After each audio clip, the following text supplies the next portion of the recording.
out. And there's a movie night this. Movie night is this Saturday, the 8th.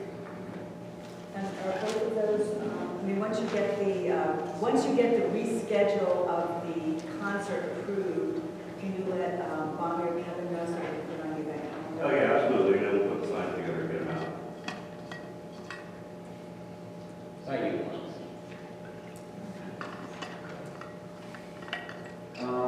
Under old business, upcoming meetings, traffic calming committee, September 20th, planning commission meeting, September 20th, board of supervisors workshop, September 25th. Do we want to hear from, Ben? Yeah, we can go with that. Old business? Under old business. Yes.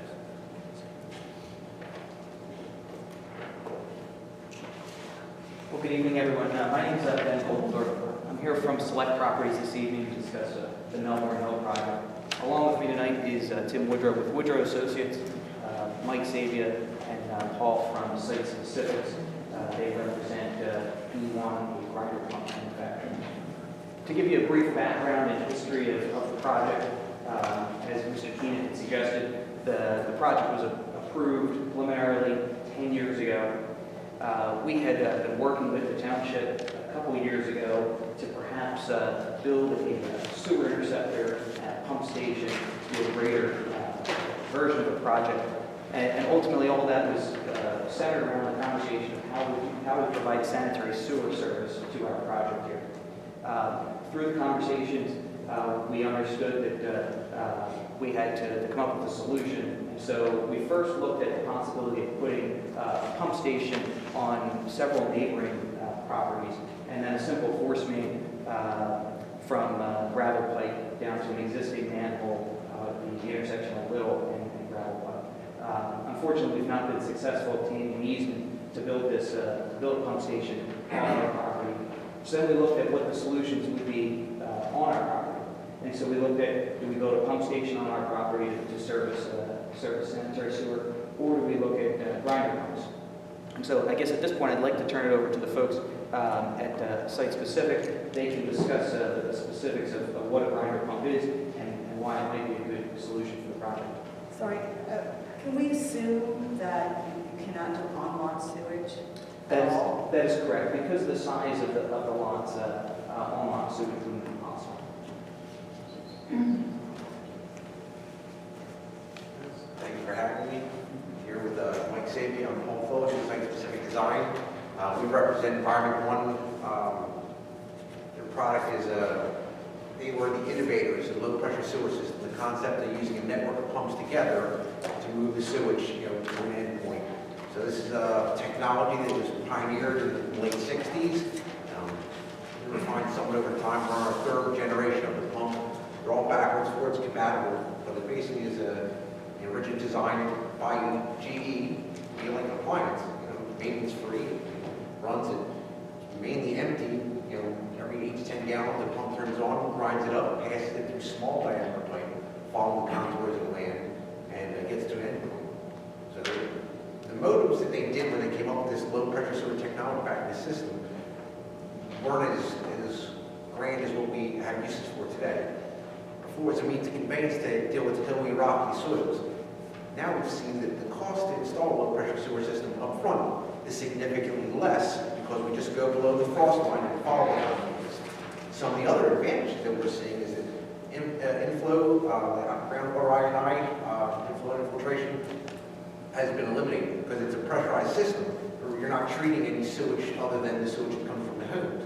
So there's an advantage on the treatment side too, that you're not having a bunch of water, you're paying the treatment. It's just for leaky manholes and so forth like that. So we have the advantage up front. We have the advantage for the reduced cost of treating the sewage. And then we also have the advantage of maintenance. So I can say this now, I've been doing this for just under 20 years, but one of the projects I first got on board with was Providence Township, Delaware County. And they used an installation that they installed these pumps for, and they saved a bunch of money on the up front. I thought that was great, Hill Rocky, etc. But then when they got to the point of, here we are 20 years later, what's it cost? And they have to, they budget because they're maintaining these grinder pumps for the residents in this scenario. And that cost of ownership for the last 20 years consistently is $10 less annually than a gravity connection bill. So they're not only winning on the upfront, but they're also winning on the backside for this mechanical equipment. Even though they have to maintain it, it still costs them less than maintaining a gravity source.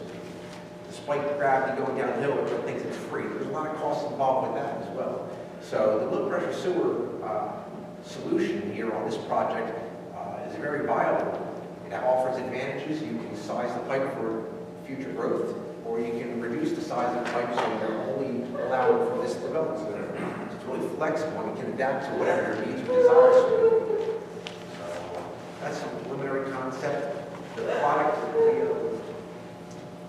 that we sell, it does come with a parts labor guarantee. I think it's the only manufacturer that does parts and labor on this. It is a premium product. The guarantee can go for initial is 2 years, and then we can go out to 5 years with the certified installation program. So it's a bit of our product confidence. So I don't think there's another manufacturer that includes labor with their warranty. So preliminary stuff. Yeah, well, maybe I'll just jump in. Hi, my name is Tim Woodrow, I'm a civil engineer. I'm a little new to this project. Ben called me a couple of months ago and asked for an opinion, basically, about this Melbourne Hill project. I guess Ben had been struggling with this sewer solution and I guess the disruption of major pump stations, major gravity stored installations. And so we're kind of looking at other alternatives that might serve this type of project better than a large installation.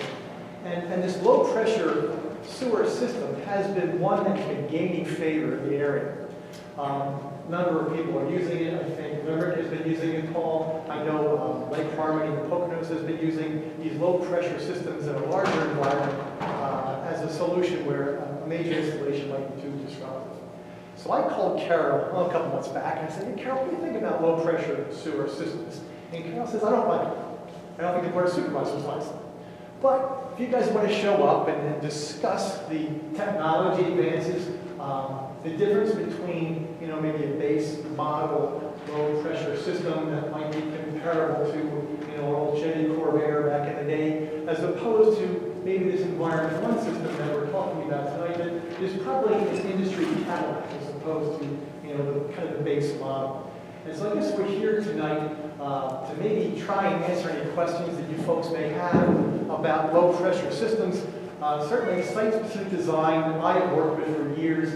We're a local company that reps and distributes these Environment 1 pump systems.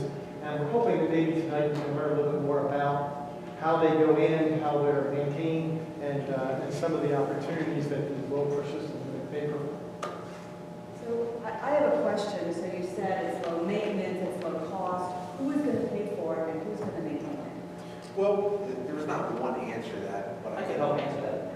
So I guess what we would view is, and the big picture question is, do we build a pump station on our property that really can only service our property? So because of the grading that surrounds the topography of the area, if we were to build a pump station on our property, there's not really an advantage for a larger community to be able to connect into it. So the question becomes, the ownership and the maintenance responsibility of a pump station would typically fall on the township or the authority for a pump station.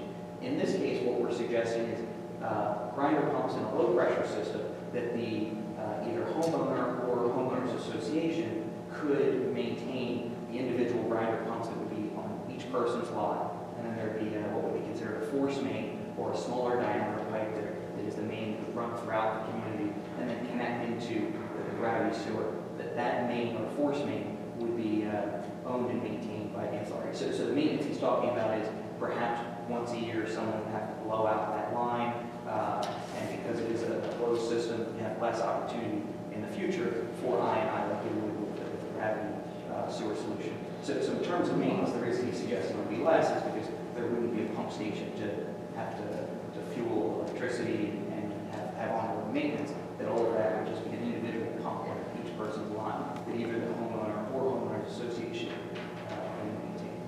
So you say could or would? So we would be up for a discussion. So in the examples that we've given, it's gone different ways. So we work with municipalities to determine what is the desire.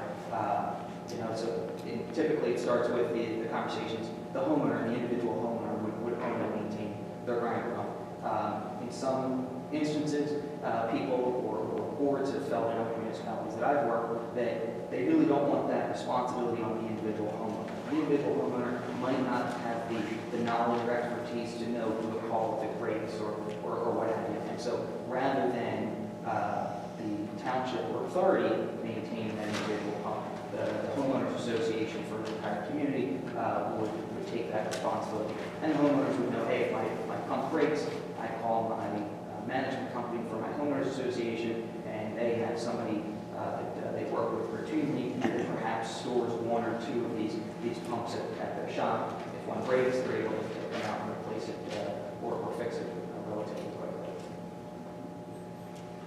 I would say that the majority of the time, at least 70% of the time, the homeowner is responsible for the pump. So just about 2 miles away, Seconic Homes is doing a development. They're using about 50 one-grinder pumps, and the homeowner is responsible for the pumps. That's the most popular configuration in Pennsylvania. But there are homeowners associations in some municipalities that do maintain that. What's one of those units cost to be installed? Yes. Well, as a rule of thumb, I'll take, say the equipment will say is $5,000, and usually it's another $5,000 to install. It is 5,000, or you're just giving me a... I'll give you an approximate, because there's cable length, there's station depth, there's some variables there. It could be $4,500, it could be $5,000. Rarely is it above that, so I'm leading in being conservative with that. And there's one single pump in there, am I correct? That's the most Or popular. you get one with two. Environment One, they did a really great job. They developed this pump, and it's a wonderful pump. And they packaged it a bunch of different ways. So there's 2 pumps, 4 pump systems, and most popular is the single pump simplex. I know. Okay. I know. So, and this is what I was saying with the premium product. This is Environment One's curb stop. So you have a check valve, you have this stainless steel. It's not plastic, it's not copper. Copper tends to be out of waste residuation. It's a premium device. That's something there is a component of the system. So just to summarize what you're saying is, the concept would be that this facility would serve the 39 homes at Melbourne Hills Township, but it would hook into Yeah, our sewage plant. So there's 2 choices. One is a traditional pump station, which maybe we should talk about what a pump station is. Is everybody familiar with a pump station, or should I go into detail? I think a little bit of detail. So a pump station allows for gravity sewer throughout a community. So in this case, Melbourne Hill is 48 homes. It's on 40 acres, and so we would build a gravity system throughout our community to a low point in our community, and then from that point we would build one facility. It would be a pump. It would then have a force main to whatever the closest gravity spot would be. And so in that situation, that's a traditional pump station. That pump station is sized to hold the sewer and pump the sewer for all 48 homes over to where the closest gravity connection would be as part of the whole system. The individual grinder pumps that we're talking about are on lot. They're on, each person would have them. So if you had 48 homes, you'd have 48 grinder pumps in the front yard of each person's home. And so that what we're trying to figure out is, okay, what's the township's desire? Would the township prefer a single solution of a pump station, or would they prefer individual unit owners to have those individual pumps that would be connected to a force main and then to a gravity system? And the other thing that I would add to that is that a pump station that serves a community of any number of homes, the DEP does not like those types of facilities owned by anybody but an authority or a township government. So if we were going to the pump station solution, I think we need some cooperation from Lower Frederick to be the owner permittee of that pump. In the alternative, these grinder pumps, DEP will allow individual owners to own and maintain the pumps. So it reduces the obligation of the municipality to do a low pressure system over a major pump station. Maintenance is reduced even on the line. We talked about that corrugated pipe there.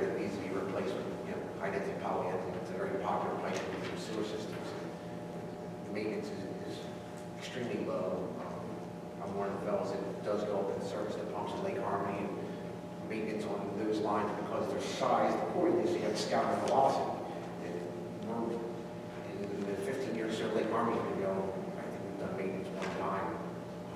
So as far as annual maintenance, or anything, low pressure sewer.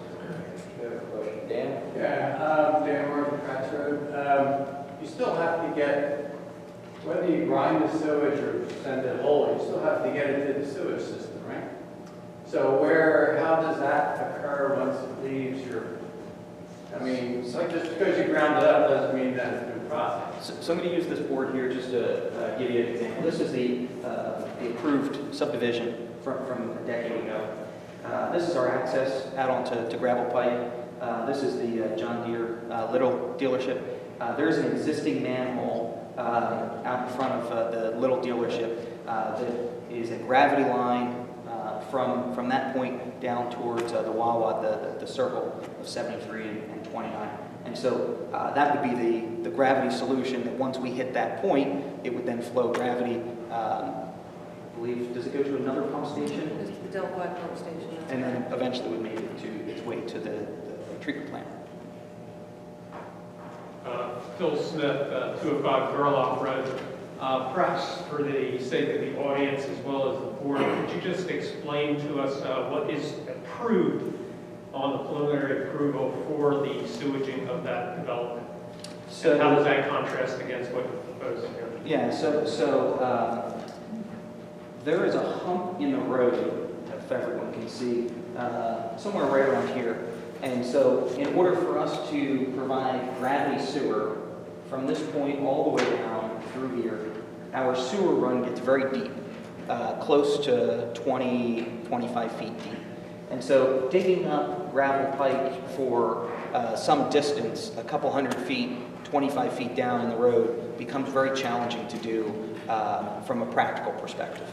And so we've looked at saying, what is a better solution for the overall project? Maintenance long-term, obviously, if we could shut down the road and install the line, it's still 25 feet down, and if there was an issue 10 years from now, the municipality would have to dig it up, and we see that as a potential problem. So we're trying to come up with what we think is the best solution for the project.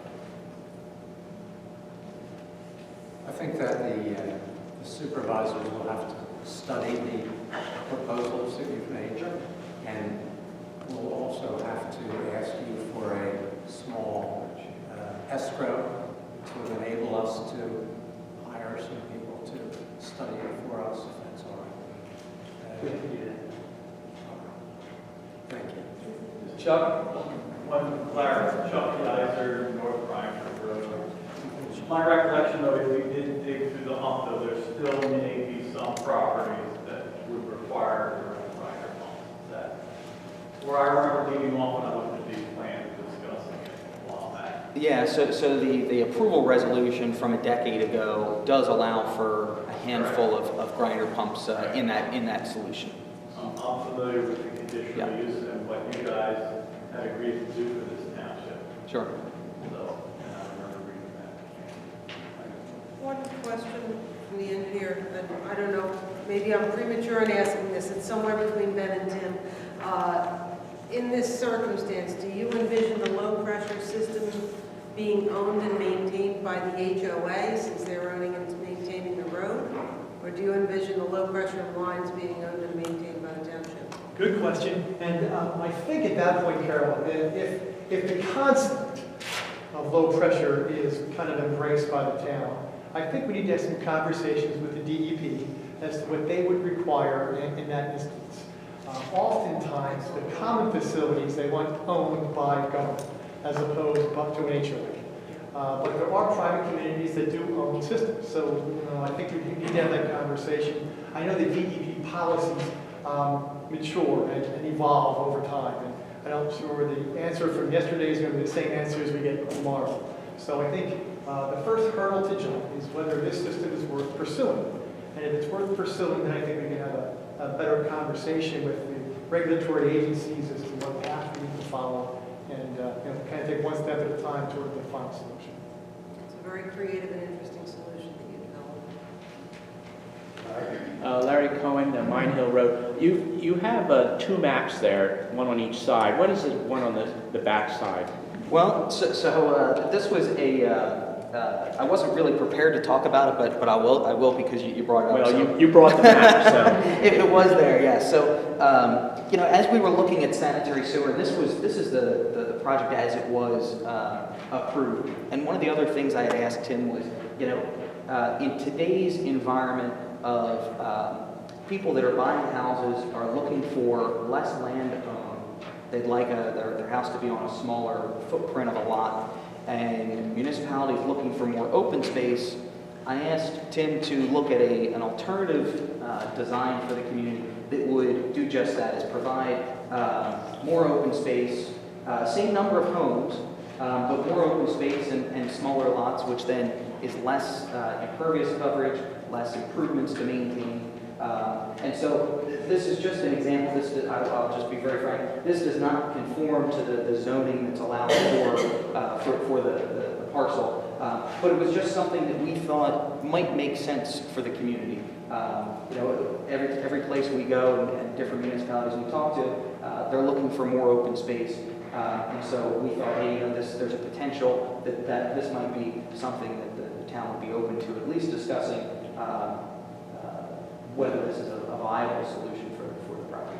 So not to get off topic, Sure. but in your second drawing, what's the average lot size compared to the other side? Yeah, so I believe it's around 6,250 square So feet. if you convert that to acreage? Yeah, so it would be an eighth of an acre? An eighth of an acre. Eighth of an acre. So that's like a fourth- townhouse. So these would be single-family homes. An eighth of an acre, there's not much land left after the house. Yeah, so for example, there's just, and I can provide this in detail to the township, so this is purely conceptual. This footprint here is a house that's 40 feet wide by 60 feet deep. They have a 20-foot front yard, and then they have a 25-foot rear yard with 10 feet between the property lines, so 20 feet between the houses. So again, it's a much more compact development, but as you can tell here in this example, it's 70% open space. So I think that the code in this area might be. And what is it on the other one, about 50% open space? Yes, 50% open space. Yeah. And so these homes are 10,000 square foot lots. So you can just see the difference in terms of what ends up getting developed in terms of us coming back to this location versus really keeping all of the community up in this location. So again, we weren't really, I wasn't thinking we were going to talk about this, but this would be something that I guess at a future meeting we'd like to talk to the town to see whether it makes sense to do something like this. And is there any difference in terms of a sewage solution between one and the other? Well, my question is, you say that it doesn't conform to our ordinance, but we do have a cluster ordinance. Is one of the reasons that it doesn't conform because it had the ratio of lots to